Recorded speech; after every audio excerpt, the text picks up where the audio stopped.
क्यों उपेक्षाओं का शिकार हो रही रावण की जन्मस्थली नोएडा? आइए जानते हैं महंत जी से। डेवलपमेंट को लेके महंत जी बात कर रहे हैं, लेकिन नोएडा रावण की वह जन्मस्थली जहां पर आज भी रास्ते के लिए महंत जी का आग्रह है और एक अच्छी रास्ता रावण की जन्मस्थली और महंत जी के मुख्य द्वार तक आनी चाहिए। ये एक पहल है, इस पहल को भी सरकार को पूरी करनी चाहिए। और सबसे बड़ी बात है कि आप अपनी बात महंत योगी आदित्यनाथ से क्यों नहीं किए? हमने जो है गौशाला के लिए कम से कम आज 3 साल हो गए। हमारे पास 50 से 60 गाय रहती हैं। उनके लिए कोई सुविधा नहीं है रहने की, खाने की। सरकार से जो है योगी आदित्यनाथ जी को भी हमने एप्लीकेशनें दी, सतीश महाना को भी दी, नोएडा प्राधिकरण में भी दिया। एक हमारा जो पुराना रास्ता है 2.5 गट्ठे का चौड़ा, आज जो है 1 गट्ठे का रास्ता नहीं है। जो है ना, कुछ मोमडनों ने घेर लिया, कुछ बाकी हरिजनों ने घेर लिया, बाकी खेतों में है। आज जो है ना, पैदल आदमी नहीं आ सकता उस रास्ते से। जो है सब लोगों ने मकान बना लिए। जो है अब आदमी आएगा तो वहाँ से पैदल चल के आएगा या साइकिल लेके आएगा, दूसरा कोई रास्ता है नहीं। गौशाला के विषय में जो है हमने जो है सरकार को लखनऊ तक भी हमने एप्लीकेशन दे दी, नोएडा प्राधिकरण में दे दिया, सतीश महाना जी को भी दे दिया, सब जगह एप्लीकेशन दे दिया। मेरे पास पूरा गट्ठर बंधा रखा है एप्लीकेशनों का। कहीं कोई सरकार में आज तक कोई सुनाई हुई नहीं। तो महंत जी का गौशाला, महंत जी आप बता रहे हैं 50 गाय हैं, क्या आप एक बार हमें उन गायों को दिखाएंगे? बिल्कुल बिल्कुल दिखाएंगे। अभी हम कुछ महंत से बात करने के बाद आप लोगों को गौशाला भी दिखाएंगे।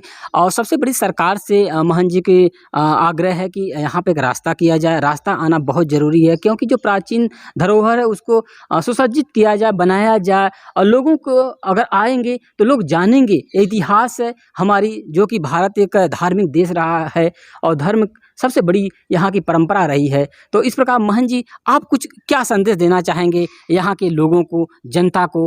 क्या विचार है आपका? नहीं, विचार बढ़िया है। खूब पूजा पाठ करो, अच्छे कर्म करो, अच्छे रहो, खूब बढ़िया। पर सरकार जो है ना, योगी सरकार खूब दावा कर रही है कि हम गौशाला दे रहे हैं, गौशाला खुलवा रहे, गौओं का पालन करो। पर जो है ना, यहाँ के विषय में हमने डीएम को भी एप्लीकेशनें दी हैं, पर डीएम ने भी आज तक कोई सुनवाई नहीं करी है। 20 चक्कर लगाए, 20 चक्कर लगाए, 20 चक्कर हम लोगों ने लगाए, परेशान हो रहे, लेकिन कोई सुनाई नहीं। हर हफ्ते में भाग भाग के हम हर हफ्ते में भाग भाग के जाते हैं, नोएडा प्राधिकरण में जाते हैं। यहाँ के महेश शर्मा जी को एप्लीकेशनें कई दे दी, और जो है यहाँ तेजपाल विधायक जी को भी दिया, डीएम को भी दिया है, नोएडा प्राधिकरण सीओ को भी दिया है, और लखनऊ से भी लिखवा के ले आए हैं। सब जगह दिया, पर आज तक कोई सुनवाई कहीं नहीं हुई है। गाय जो है हमारी जो है ठंड में मर जाती हैं और बारिश में भी मर जाती हैं, पानी भर जाता है।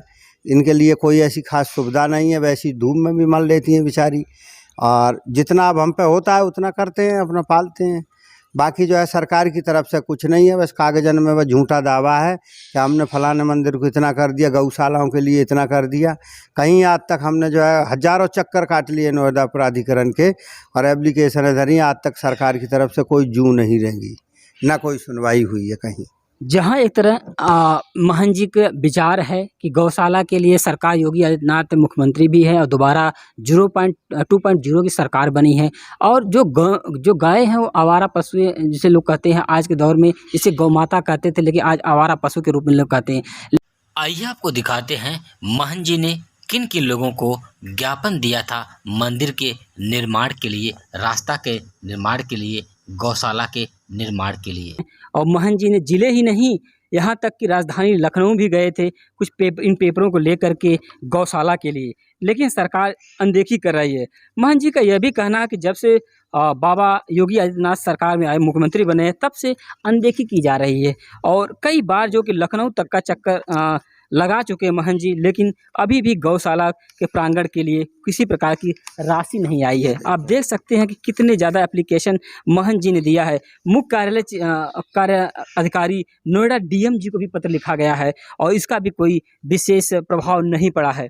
और प्राचीन शिव मंदिर के नाम से एक और है, श्री महेश शर्मा जी यहाँ के सांसद है, उनको भी आप देख सकते हैं कि जो कि एक लिखित पत्र दिया गया है, फिर भी उनके द्वारा भी किसी प्रकार का सेवा नहीं की गई है।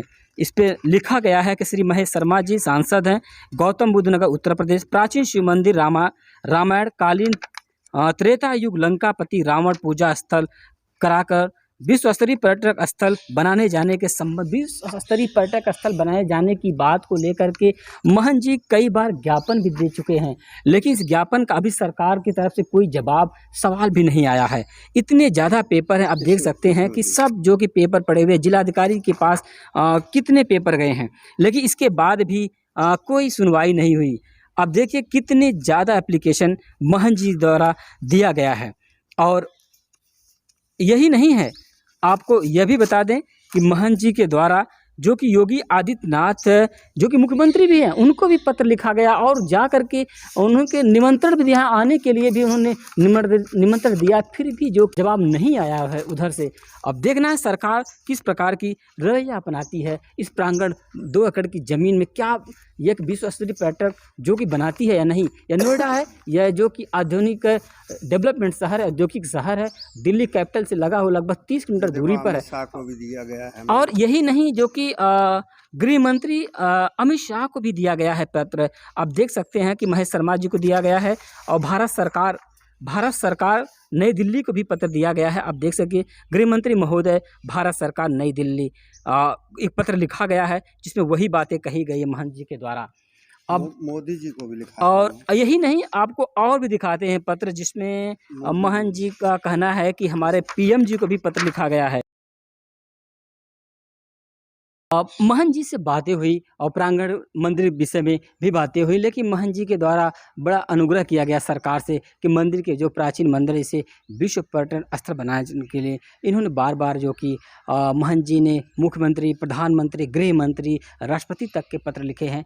और बड़ी बात है कि अगर यह पर्यटक स्थल बनता है तो नोएडा के यानी दिल्ली के करीब लोग यहाँ आएंगे और धार्मिक स्थल है जो कि लोगों को आना भी चाहिए। और भारत एक धार्मिक देश है जहाँ धर्म की सबसे बड़ी मान्यता है और इस प्रकार महंत जी की बात सरकार को भी सुननी चाहिए और इस प्रांगण को सुसज्जित भी सरकार के द्वारा किया जाना चाहिए।